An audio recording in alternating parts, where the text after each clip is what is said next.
Mabuhay ang Pilipinas! Merry Christmas po at happy New Year po sa inyo lahat. Tumawat ang mga dispensa na kayo. Pasensya kayo at late po ako ngayon. At kasi kasalukuyan po ako umiikot dito po sa Lawig ng Pangasinan para makilala naman po ng ibang mga probinsya po natin. Diba, I just came from the central part of Western Pangasinan. At ako'y natutuwa po na ipaalam sa inyo na maganda naman po yung reception ng anak ng Karaminos sa labas po ng mga ating Diyos. In the same manner as allow me to take this opportunity as well, hindi lang po mabatiin kayo lang ng pagpasalamat din po sa inyo lahat.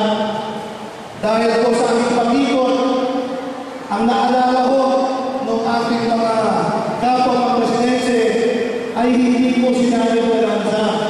Ang nakikita po nila at ang naalala nila yung mga magagandang proyekto na ginawa po natin dito sa lungsod ng Alaminos.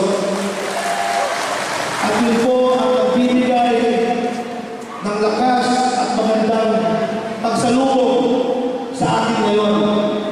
Yun po yung dahilan kung bakit ako po ay nagkaroon ng lakas ng loob. Natanggapin ko ho ang nominasyon ng Liberal Party ng Tumakbo bilang kandidato para gobernador dahil tiwala po ako na pinagkatiwalaan po ng maayos dito po sa ating lungsod at ganoon din po ang tingin sa akin ngayon ng mga kapwa natin Pangasinense na mapagkakatiwalaan po si Nanay Balanza kung siya po ang naging gobernador ng lalawigan ng Pangasinan. Maraming salamat po sa inyong mga tiwala. Araw po ng Christmas, araw po ng pagbibigayan, araw po ito ng panahon po ito para magpatawad at magpasalamat. Ako po ay humihingi unang-una ng tawad doon po sa aking mga kapwa na empleyado ng gobyerno na kung man po ay pinagawa sa inyo, na pamahiyaan, man po ay nasaktan ko. Ako po ay hindi nananadya sa aking ginagawa ko. Aminin ko naman po na kung minsan hindi po tayo nakakaintindihan sa trabaho, sa prinsipyo, ay ako po ay humihingi ng pamalit sa inyo. Bagamat ako'y naniniwala na mangilang-ilang naman po talaga yung nagawa ko po ng gano'n. Pero ito po yung mas matigat po sa akin at siguro po ito po yung dahilan na kung bakit gusto ko palagi na sana maging kayo yung kailangan hindi pwede dahil better living. Gusto ko sana habang buwan na po ay kasama sa trabaho pero hindi po pwede dahil siyempre mo dapat magtuloy-tuloy umulan ang ating demokrasya. Kung meron man ako ng samahan ng loob kung bakit po kailangan umalis ay yung masamahan ng loob dahil hindi na po tayo pwede magsama sa munisipyo pagkatapos ko ng Mayo 11. Mabigat po sa akin nun.